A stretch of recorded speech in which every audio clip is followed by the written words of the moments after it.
This is Morgan Brady and Lorenzo Cohen, and we are doing the fourth chapter of the trial, which is in the empty conference hall, the student office, the offices.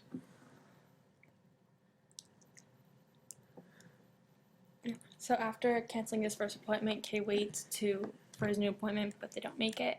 He goes back to the office, and then the cleaning lady was in the courtroom, and they talked. These two boxes represent the two major conversations that Kay had with the conversations or interactions that Kay had with the woman. One was how they would help each other out. Kay by helping the cleaning lady leave the whole the whole court system, and the lady by helping Kay with his case. And also, the cleaning lady offered Kay herself, but he considered it for a while and then accepted and then rejected her because even though he likes a companionship, he knew that it wasn't right, and also that he shouldn't have messed with the court system, especially because the examining magistrate and the student were also sleeping with her, so it wasn't a good idea. Next, the student comes into the room to talk to Kay, and then he ends up carrying her to the magistrate's office. And then when the usher gets back from delivering his message, he finds that his wife has been carried away again, and so Kay and him talk for a while, and he goes to the office and he joins her. But from this, we also learn something about the cleaning lady, because when they're talking, Kay asks if she's to blame for them always carrying her away, but he says no, it's actually her because she throws herself at them. And that's interesting because she complains about it so much, but she's also throwing herself at them, so it's her doing it. And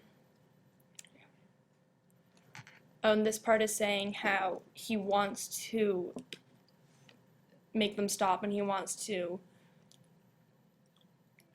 punish them for taking his wife, except he can't because he's so dependent on them. Kay finally goes into the offices with the usher, and he realizes as he gets into the office, it's more like a metaphor of going deeper into his psyche, and the farther he goes in, the more dizzy and loopy he gets, and he realizes that he doesn't want to be in that, go so far into his psyche and think about so far of what is happening. Yeah.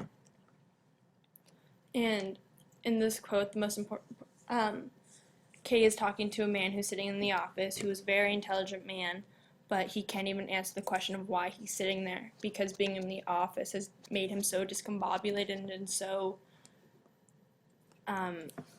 so lost that he can't answer a simple question and struggles to say his own reason for being there. That is also the same thing that Kay is trying to struggle with, because this man, like Kay, outside of this trial, is a very respectable man that does not back down from anyone, and he's capable of answering almost any question, no matter the difficulty. And when he's asked that simple question, he's kind of babbling, just like what Kay feels like in this trial, where he's trying to win the game. And then also, when he's talking to the man, Kay insists that he believes that he's been accused. And it really angers Kay when he doesn't believe him, because it's actually interesting because it bothers Kay so much that he doesn't believe him, and it kind of goes into people having to prove to themselves to believe, having to prove themselves to themselves, even though it doesn't matter, or having to prove themselves to other people also. And this is also a really important part, as when Kay is inside the office, kind of deep, and he wants to get out of there, and he doesn't know how to leave, and he doesn't know the simple direction of just going down the hall to the right that the usher gave him. So he feels like he's losing power in in basically a power struggle that he is having with himself in this trial that he's trying to win and trying to beat the people who are accusing him. So when he needs help from oh, when he needs help from the usher, from the information clerk and the office lady, I'm leaving the actual place. That gives him a lot of sensibility, like a sense that he lost the not the struggle with his mind and with the trial. Yeah, and also with the office lady and information clerk, we learn a lot about the office, which is really representative of his psyche. That like the further you go in, the worse it is, and that's really not good conditions for working in. And how that also sheds light on the trial itself because it starts out very normal and them telling him he's arrested, but then as it gets deeper and deeper into the trial, um, it gets more abnormal and becomes more of an anomaly.